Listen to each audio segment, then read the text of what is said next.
If you're living check to check, it's almost guaranteed you're using debt for the wrong reason because you can't help it. Life kicks in and you got to pay for stuff.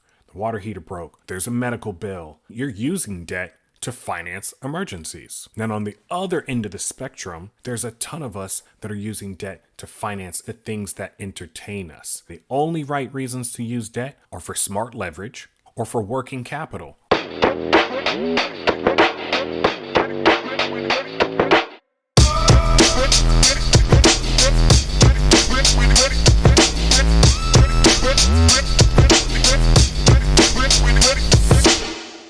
Welcome back to Power of Money, where we build wealth for the right reasons.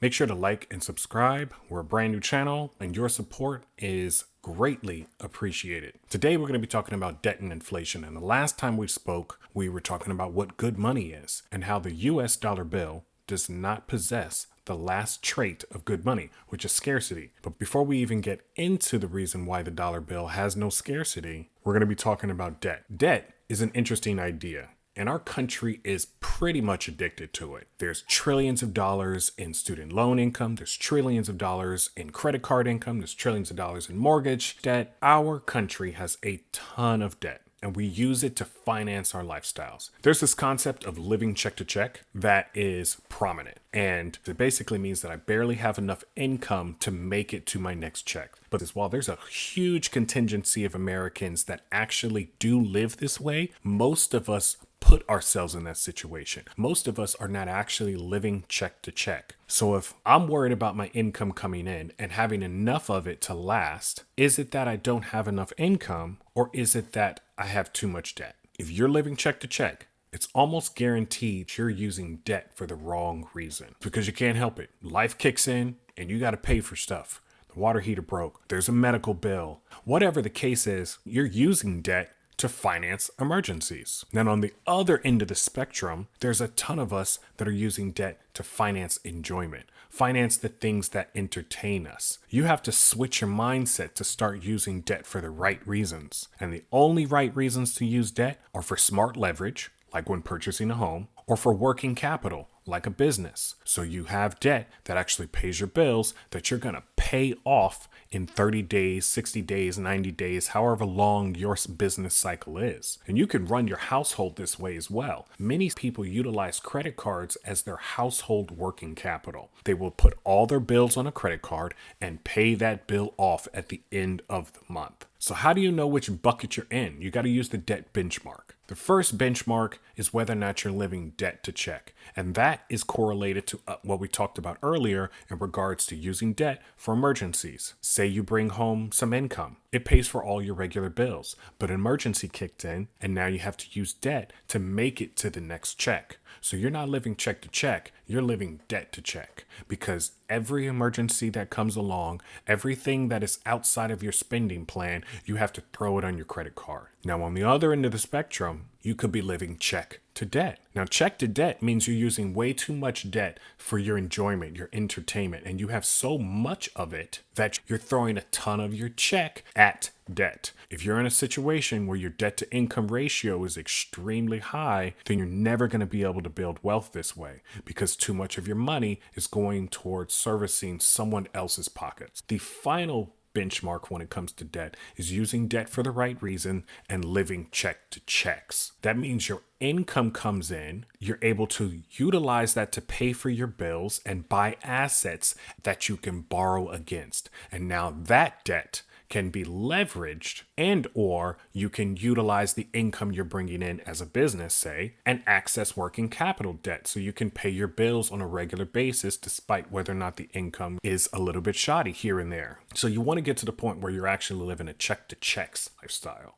Check to check means you don't have enough money to make it to the end of the month. Debt to check means every single time an emergency happens, you have to utilize debt to make it to the next check. Check to debt means that you're using way too much of your check to service debt. Your debt to income ratio is extremely high. And check to checks means your income allows you access to good debt that you can leverage to then create opportunity and multiply your income streams. Now let's move on to inflation. Inflation is a really hard concept to grasp. Most of us understand it intuitively, but we don't really understand why it occurs. So I'm going to use a metaphor. And the metaphor is when you own stocks. The company you own a stock in can either increase, they can take one share and split it into many shares, or they can take many shares and combine them into one share. When you split, it's a stock split. When you combine, it's called a reverse stock split. On August 28th,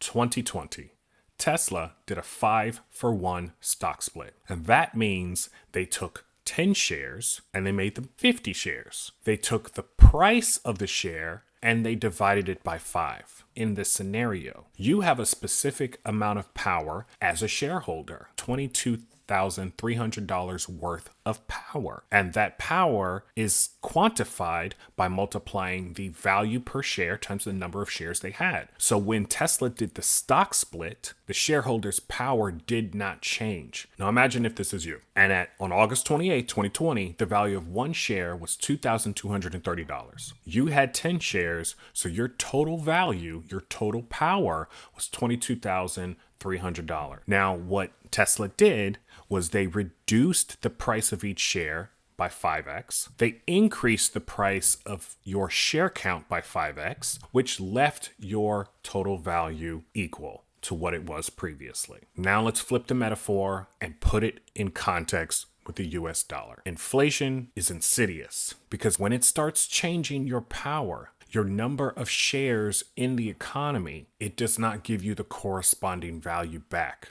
So the value of $1 starts out at 1. And so your buying power is $50,000. But what happens when the economy is flooded with more dollars? There's a stock split. And now the value of your dollars goes down to 50 cents. But unlike when Tesla gave you 5x more shares, the US economy is not going to double how many dollar bills you have. You're going to still have the same number of dollars. And so today's buying power is half. Now, maybe it doesn't happen in a year, but this absolutely happens in 20 years. So the value of the dollar goes down. Your number of dollars does not go up in correspondence, which means that your buying power is going to go down as well. The dollar bill is your power. And no matter how many you have, the buying power of each individual one is continuously going down every single year. Same dollar, different day, different value. How can you rely on this in order to really build wealth? So you have to have a strategic plan in place to combat inflation. Now let's look at this. They say the average inflation rate is about 3%. The real inflation rate is much higher than that because the numbers that they publish in regards to inflation don't include a lot of costs that are really important for our everyday lives. But let's go with 3% just as an example. If you got $100 in 2024, in 2025, that's going to go down to 97. In 2026, the purchasing power is going to go down to 94.09,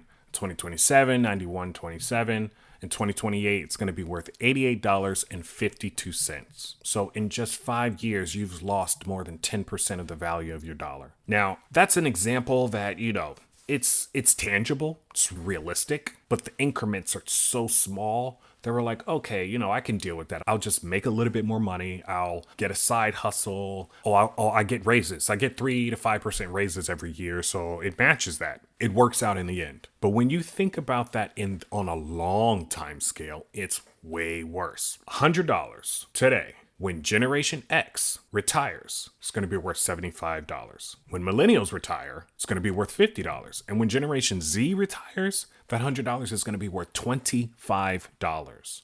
So if you don't have a plan in place that deals with this serious erosion of your purchasing power, then you're going to be really upset when in 2050, a house costs $5 million.